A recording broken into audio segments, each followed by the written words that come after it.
Bonjour Nicolas Dupont-Aignan, député de l'Essonne, président de Debout la France. On vient de suivre toute l'actualité, cet horrible attentat à Saint-Quentin-Fallavier. Manuel Valls, qui vient de rentrer à Orly dans la nuit, dit malheureusement, la question ne c'est pas de savoir s'il va y avoir un nouvel attentat, mais quand. Malheureusement, il a raison. Écoutez, malheureusement, il a peut-être raison, mais ce qui est stupéfiant, c'est que le Premier ministre dise ça, alors que les mesures nécessaires pour prévenir ces attentats ne sont pas mises en œuvre dans notre pays.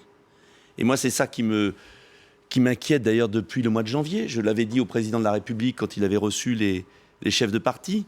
Je ne vois pas comment, avec les quelques mesures qui sont mises en place, on peut justement prévenir ou du moins éviter qu'il n'y ait trop d'attentats ou qu'il y en ait même un. Mais pour vous, c'est notamment quoi? Les services de renseignement qui ne fonctionnent pas, qui ne filtrent pas assez? On n'a pas assez de moyens? Il y a beaucoup de choses. D'abord, une réorientation de notre politique étrangère, parce qu'on en parle peu depuis hier soir. La France a une politique étrangère ambiguë vis-à-vis de Daesh. Ça, c'est un des premiers points. C'est-à-dire, fallait pas aller au Mali, il faut pas du tout. intervenir C'est l'inverse. En Irak. Non, c'est pas ça. C'est que nous ne sommes pas clairs vis-à-vis de Daesh. Nous avons des liens avec le Qatar et l'Arabie Saoudite qui sont ambigus. Nous ne sommes pas clairs vis-à-vis de la Turquie. Nous combattons la Syrie alors que tout le monde sait qu'on ne peut pas combattre deux ennemis en même temps. Il a bien fallu choisir entre Staline et Hitler.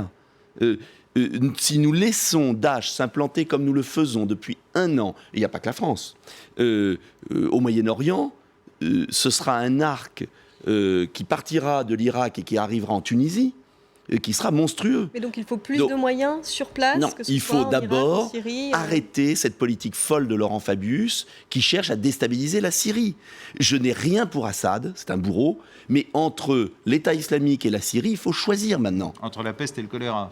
Oui, parce qu'il y a un moment, il faut choisir, il faut abattre Daesh, sinon nous allons avoir d'immenses difficultés. Et ce qu'on vit ne sera rien à côté de ce qu'on vit là. Vous savez qu'abattre Daesh, tous les militaires le disent, ça veut dire des troupes au sol. Oui, mais il faut que les États-Unis changent d'attitude. Il y a une ambiguïté malsaine, permanente. Non, mais il faut y aller plus loin. Mais bien évidemment. Attendez, quand Hitler a commencé, il y avait beaucoup de gens qui disaient « Ah, on ne peut pas aller plus loin ». On a vu ce que ça a donné. C'est une barbarie fanatique, c'est un nouveau fascisme qui est au cœur du Moyen-Orient. Donc qu'est-ce qu'on fait? On continue à être un pied sur l'autre? Ça, c'est le premier point. Le deuxième point, c'est que si on ne donne pas des moyens à l'État pour contrôler, expulser, mettre hors d'état de nuire les 3 000, 4 000, 5 000 personnes... C'est ce que fait la loi sur le renseignement, c'est ce que dit Bernard Cazeneuve. Mais non. Il suffit de savoir ce qui se passe réellement dans nos services pour imaginer la catastrophe qui arrive. Et pourtant, il y a beaucoup d'arrestations qui sont... Mais non, mais il n'y a rien du tout. Il n'y a rien du tout. Lisez les articles ce matin dans la presse, dans le Figaro, notamment dans le Parisien. Vous savez, quand un pays comme le nôtre n'est pas capable de suivre 3000 personnes, eh bien, il ne peut pas mener une guerre. Mais il y a beaucoup plus de 3000 personnes. Attendez, 3000 personnes, déjà, on n'est pas capable... Attendez. Mais là, dans le cas présent, il n'était pas fiché... Si, il était fiché. Il était fiché, pardon, mais il n'avait pas de casier judiciaire. Il était fiché. On découvre que des voisins ont alerté la police en 2013. Non, notre appareil d'État est exsangue. On a réduit les moyens depuis des années, quels que soient les gouvernements. Donc il faut augmenter ces moyens, mais bien évidemment. Mais nous sommes en guerre. Nous sommes en guerre. Est-ce qu'un jour les Français vont comprendre que notre pays est en guerre? Et je ne comprends pas d'ailleurs le Premier ministre qui parle tout le temps de guerre et qui ne s'en donne pas les moyens. J'ajoute, dernier point, que tous ceux qui ont la double nationalité des djihadistes, pourquoi on ne les expulse pas? Pourquoi on ne les déchoit pas de leur nationalité? J'avais proposé la réouverture de Cayenne, on m'a ri au nez. Mais on ne peut pas laisser ceux qui ne sont pas la double nationalité se balader en France comme ça. Ça ne veut pas dire qu'on réglera tout. Les Algériens, les Tunisiens, les Marocains n'en veulent pas. Hein. Mais ce n'est pas la question. La France est quand même souveraine. Il est hors de question de laisser sur notre sol des bombes volantes, des gens qui méprisent notre pays, qui le combattent.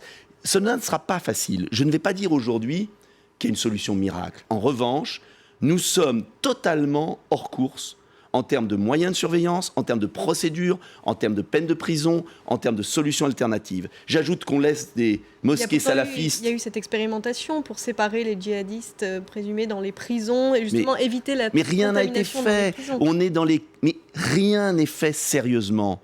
Vous savez, ce sont des moyens considérables qu'il faut mettre en œuvre. Deuxièmement, il va bien falloir contrôler nos frontières dans notre pays un jour. Il va bien falloir changer Schengen. Oui, là, dans le cas présent, ce sont des Français. Bien évidemment. Yassine Sali, mais je ne parle pas de ça. Les frères Kouachi. Oui, je parle des trafics d'armes. je parle des liaisons permanentes entre les terroristes, je parle des allées et venues permanentes entre les différents pays que l'on ne contrôle pas. Et j'avais un membre des services de police qui me racontait que l'Union européenne est totalement démunie par rapport à d'autres secteurs du monde où au moins le passage des frontières permet de contrôler les passeports, d'avoir une surveillance beaucoup plus approfondie. Et d'ailleurs, ce qui est terrible dans la loi sur le renseignement, c'est qu'elle va contrôler tous les Français alors même qu'on est incapable de contrôler 3, 5 000, 10 000 personnes. Si on n'est pas capable de contrôler cette 5e colonne, on aura des décapitations dans tous les coins de France. Vous aurez des troubles profonds dans notre pays. Et là, vous jouez sur la peur. Non, mais je joue sur la lucidité. Si on n'est pas capable...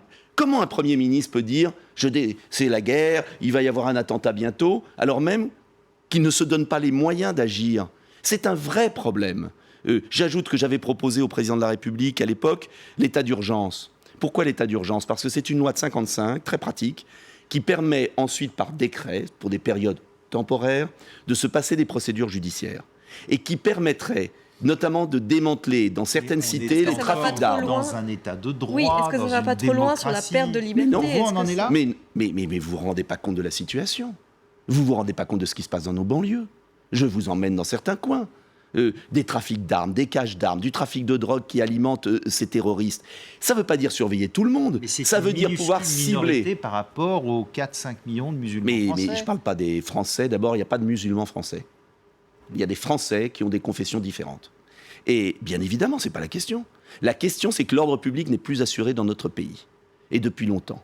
Et qu'il y a une naïveté, une ingénuité de nos dirigeants qui est insupportable. Oui, est-ce que c'est quand même pas aller trop loin? Non, c'est pas extrême, non, parce que de liberté? non, parce que si vous ne tapez pas fort sur les quelques centaines ou les quelques milliers, vous savez, c'est une dizaine ou une vingtaine de lieux. Repérer, hein, mais on les connaît très bien. Mais enfin, attendez, vous croyez pas qu'on les connaît?